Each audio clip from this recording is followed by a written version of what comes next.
All right, so it seems like some big developments are happening in the Final Fantasy front with Final Fantasy 16 that is questioning how well this game did. Was Final Fantasy 16 a flop based off of the information that we're going to go over? Well, that could be the case. We've got a bunch of Nintendo Switch and JRPG news to get into, so it's going to be awesome. But before I do, what's good everyone, OJ here, welcome back to another video. Please make sure you hit that like button, subscribe if you are someone new, and click that notification bell to get all of our Nintendo Switch news, JRPG content, RPG stuff, and more as soon as it drops. Now let's jump right into the first topic here. We're talking about Final Fantasy 16, and this is something that I just found out recently, and I wouldn't say it's super surprising, but I think some people are surprised considering the narrative that is put out there when it comes to Final Fantasy 16 and how defensive the base can get when it comes to that game. Now, Final Fantasy 16, the development team has apparently disbanded, so it looks like making sequels or spin-offs are unlikely. Now, this is an article on Push Square, so shout outs to Push Square for that one, and it seems like they're moving on to the next Final Fantasy, and they're going to put together a different team in order to get that done. Now, Final Fantasy 16, this epic adventure, you guys all know it, was nominated for multiple Game of the Year categories at the Game Awards, did end up winning one of them, and I saw on my year in review for PlayStation, so many people had Final Fantasy 16 as their #1 game played. It sold over 3 million units in its first week, and it did okay based off of what Square Enix said and based off of kind of just how people were saying. Now, there was some pushback on that. I talked about it myself. I said, I'm not so sure about this. I mean, if you compare the launch to other Final Fantasy games, it's kind of lacking behind them, especially in Japan. I got a lot of pushback on that when I said that maybe this isn't the future of the franchise, and a lot of fans did not like that I said that. But it does seem like Final Fantasy 16, this experiment with more of a Devil May Cry style Final Fantasy, could be over at this point, because it has been confirmed that the team that made Final Fantasy 16 has disbanded. Now, for those who don't know, disbanding usually means like, hey, that team with those ideas and what they want to do, that's probably not going to happen in the future, because in order to create a sequel or something else that's going to compound on top of what you've done, you should probably have a lot of the same people around. Now, if you're trying to do a different style of game for the next Final Fantasy, then you're not going to keep that team around. So if Final Fantasy 16 was incredibly successful, if they felt that this was going to be the future of Final Fantasy, then they'd probably keep this team around so they can create something different, so they can create the next evolution of what they're going to do. But it doesn't seem that way. Now, speaking to Famitsu, producer Naoki Yoshida discussed the future of Final Fantasy and the franchise. Quote, the development team for Final Fantasy 16 has been disbanded, except for the main DLC team, but at least we don't envision us creating a sequel or spin-off to Final Fantasy 16.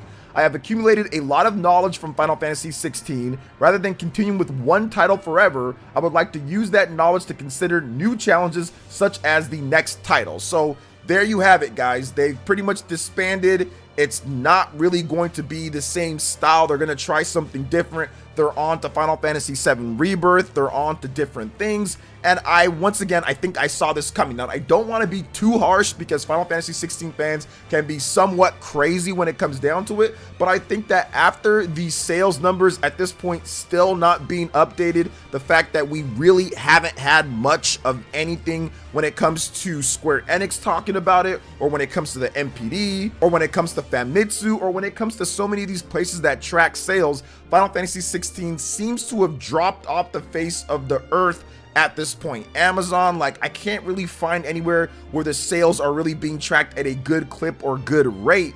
Also, sales have dropped on PSN. There's just been a lot of issues in terms of the momentum for this game. Now, there's DLC. I think that's going to help, but with the team disbanding, any hope or any thought of a sequel or something probably isn't going to happen, and that's okay. At the end of the day, a lot of games, when it comes to Final Fantasy, they get new teams, they do different things, they try different stuff, but I had a lot of people, in terms of fans and people, especially on Twitter, tell me that, oh, well, you don't know about that, like, we don't know about the sales, like, no, they're going to continue doing this. So I get it. It's not everyone, but it does seem like Final Fantasy 16 will be a one-off here, and they will try something different. And I think that's the right case. Based off of the sales numbers that we have so far, we don't even know if this game is at 5 million units at this point. We got one update in the first week, and after that there hasn't been anything there. So if the game isn't selling like crazy, it's not resonating in Japan, people aren't buying it like that, there's no point in trying to make another game or another sequel in that style. Simply try something different,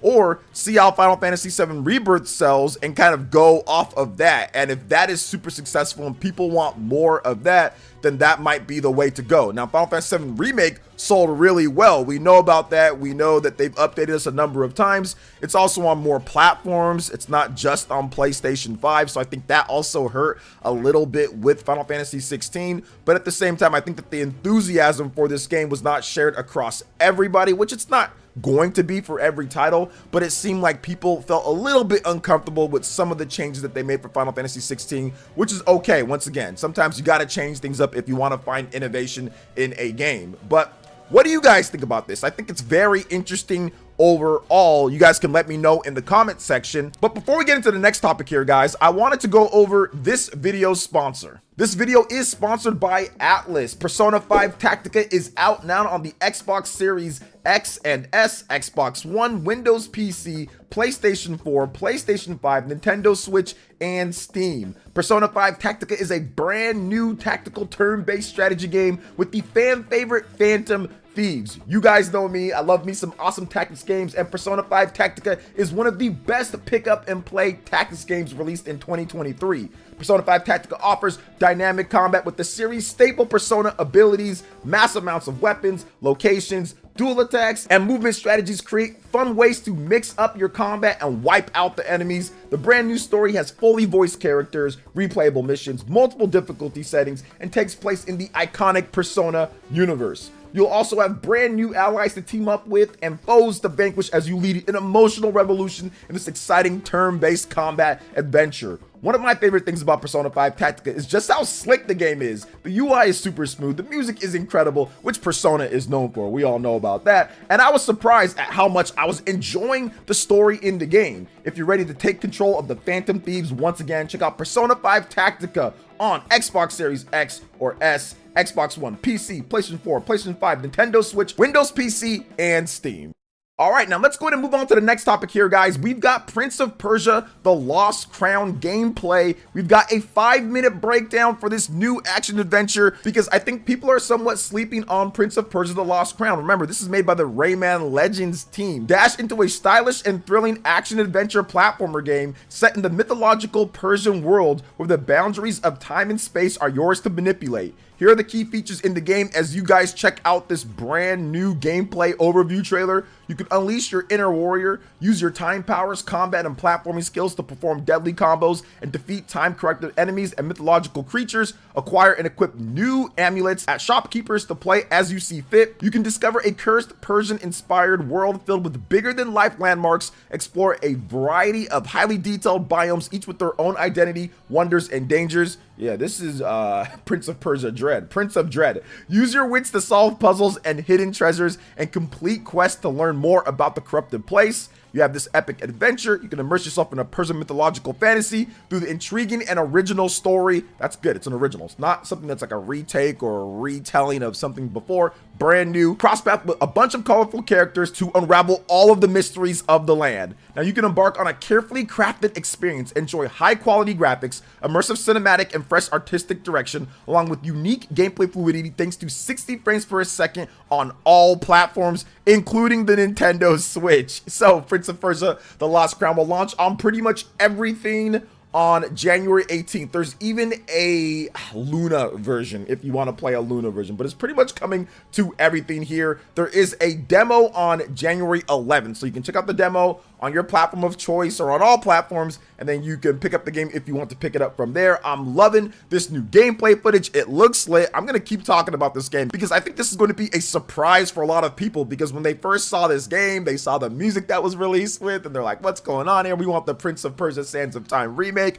So this game kind of got like pushed aside, but honestly, the more that I see of it, the better it looks. It looks like a really cool 2D action adventure game that combines a lot of the elements that we loved about about Metroid Dread with the Castlevania elements as well, Symphony of the Night, stuff like that, and just blends it all together for a phenomenal experience. So I'm excited and I'm looking forward to this game. I think it's going to be a ton of fun, but I know a lot of you guys might be looking forward to the Fallout 4 next gen update when it comes to our big RPG fans. But yeah, it's coming out next year. It got delayed. So here's what Bethesda has to say about this. I think they're taking the time to make sure they fix up Starfield or something like that. So thank you for your patience with us as we work on the Fallout 4 next gen update. A tweet from the official Fallout account reads, "We know you're excited and so are we, but we need a bit more time and look forward to an exciting return to Commonwealth in 2024. Now, as previously announced," Gematsu writes, "the PlayStation 5 and Xbox Series versions will be available as a free upgrade for existing owners for the PS4 and Xbox One. New elements include performance mode, features for high frame rates, quality features for 4K resolution, gameplay, bug fixes, and bonus Creation Club content." So it's actually pretty good here. Fallout 4 has a very troubled or like mixed legacy. When it first came out, people were loving it and it got incredible reviews, but hardcore Fallout fans were like, what is this when it comes to the story and other things? So it's kind of mixed. I played it for like 50 hours and I thought it was fun. That I just dropped it harder than anything that I've ever dropped in my life after a solid 50 hours. And I'm not even sure why. I just didn't feel like playing anymore. I just lost interest. I got all of the enjoyment out of the game on my PC back when I played it, and I was like, cool, I've shot people up, I've done this, I've ran around, it's a wasteland. And I already did that like in Fallout 3, and it's like the same thing, but maybe in some ways worse when it comes to the story, but it doesn't matter. It's irrelevant. I played the game, I thought it was cool. I probably will skip this next gen update, but for those who want it, it's there for you. Check it out. But let's talk about what people want, because people want games. And the latest NPD sales for the US are here for November 2023. And guess what's happening? Super Mario RPG. Yes, boys and girls, ladies and gentlemen, Super Mario RPG is in the top 20. But not only the top 20, but the top 10. And remember, Nintendo, they're like on some stuff, right? They don't want to let people know about the eShop sales individually, or at least they will let you know about the eShop sales, but that's only on their reports. When it comes to the NPD, which is US sales only, they will not give those numbers. So whenever a Nintendo game charts, you just know it's crazy, because a lot of these other games have digital sales from PSN and PC and Xbox, but Nintendo games do not. I feel that if there was digital sales, we'd see a lot more Nintendo games in the top 20 here. But I did want to go over a couple different games that I thought that were interesting. Super Mario Bros. Wonder, number 5, no digital included. And Super Mario RPG number 7, no digital included as well. So very interesting there. And shout outs to Star Ocean, the second story art from Square Enix. That's also in the top 20 at number 17. So I was very excited to see Super Mario RPG in there, and once again reinforces what I was talking about with Nintendo and hopefully changing the guard, changing what's happening with the Mario RPG series. I think this is time. It is time. It is ready. They're bringing back fan favorite Mario RPG games. Super Mario RPG being brought back. Paper Mario, the 1,000-Year Door, that's being brought back. And I think that if those two games blow it out of the water in sales, stuff like Paper Mario Color Splash and stuff like Origami King are not going to be a thing anymore, where they're just trying to do anything in terms of the name of Paper Mario. And I get it, like, you want to try new things, and I think that it's great to try new things, but I don't think that it's working the way that they've been wanting it to work, and they've been doing this now for like a decade or something like that, right? Making these weird type of Paper Mario games that aren't RPGs. And you know what? The fans are kind of like fed up at this point, right? It was cool kind of like one game or two games, but like Sticker Star almost broke people all the way back then, and then there was like Paper Jam, and then there was like all these other games that are just not really what people want. And it's been a while now, and Origami King, I think, was like the straw that broke the Paper Mario's back at this point. And now that Super Mario RPG is back and it's doing better, at least initially, than Paper Mario the Origami King, I think people are gonna be like, all right, this is the way to go. And when Paper Mario the 1,000-Year Door comes out, I guarantee you that game's gonna blow Origami King out of the water. Origami King sold over 3 million units at this point. I guarantee Paper Mario the 1,000-Year Door will blow that number out of the water, because there's more people that have a Switch down, and that game is legendary. It has legendary status, and it's expensive as heck on the GameCube, so you can get it on the Nintendo Switch for cheaper. It's going to be physical. Yeah, that's going to be a game that people are going to be excited and hyped about, just like like how Super Mario RPG did better than Origami King at the beginning. So I'm looking forward to that. I'm ready to go back to the Mario RPG stuff, man. I like almost sped run Super Mario RPG. I put 20 something hours into that game and it was great. And I went back and played through all the bonus content. I'm like, man, I need more of Mario RPG goodness. So it's good to see that Mario is back, obviously. Super Mario RPG is back and doing well. Number 7, number 5 for Wonder. And of course, you guys can see the full list as well. It's pretty much a lot of the typical stuff, you know, Assassin's Creed and also like Spider-Man and Call of Duty and all that. So that's awesome as well. But let's talk about some more RPG goodness because we have another new RPG announcement on the Nintendo Switch. And we've got RPG Maker with, that's the name, RPG Maker with. Okay, so we have a bunch of details. The game is officially launching in 2024 in Japan. This is coming from Gematsu, Nintendo Everything. RPG Maker with has been tuned for consoles so that anyone can easily and casually enjoy game creation. Asset sharing allows everyone to create games together. You can still publish completed games. Maps and events included in work in progress games can also be published as parts. Parts published by other users can be easily incorporated into your own games. You have 128 characters and 130 monsters right there at launch. All sorts of variations and quantities are being prepared, and numerous materials are also being planned for release as post-launch additional content.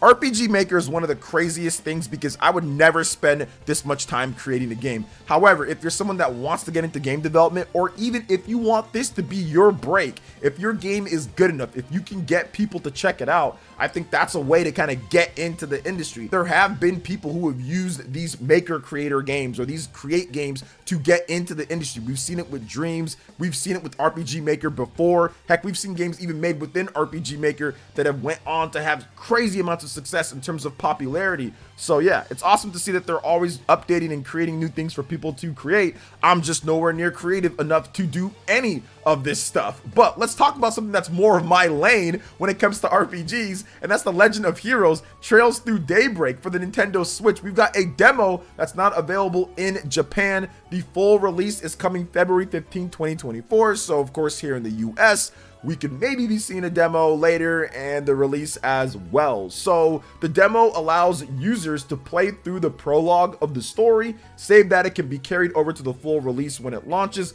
allowing the user to start from chapter 1 when it drops. Now, The Legend of Heroes Trails Through Daybreak is due out for the Nintendo Switch on February 15th, 2024 in Japan. It is already available on the PlayStation 5, PlayStation 4, and the PC via Steam. Now, all 4 versions will launch worldwide in summer 2024. So expect a demo for the West sometime next year. And then maybe, of course, we'll get it in the summer. Who knows when and who knows what's going to be happening with the Nintendo Switch 2 or anything like that. It's going to be super, super crazy. But that's going to wrap it up for today's big Nintendo Switch and RPG news. What were your favorite topics to go over? What did you enjoy the most? Let me know in the comment section below. All right, guys, that's going to wrap it up for this video here. Thank you so much for watching. I do appreciate it. Please make sure you hit that like button, subscribe if you're someone new, click that notification bell, and check out our other RPG news videos, Switch compilation vids, and more right here on screen. Thanks for watching. We'll catch you guys for the next one. Peace.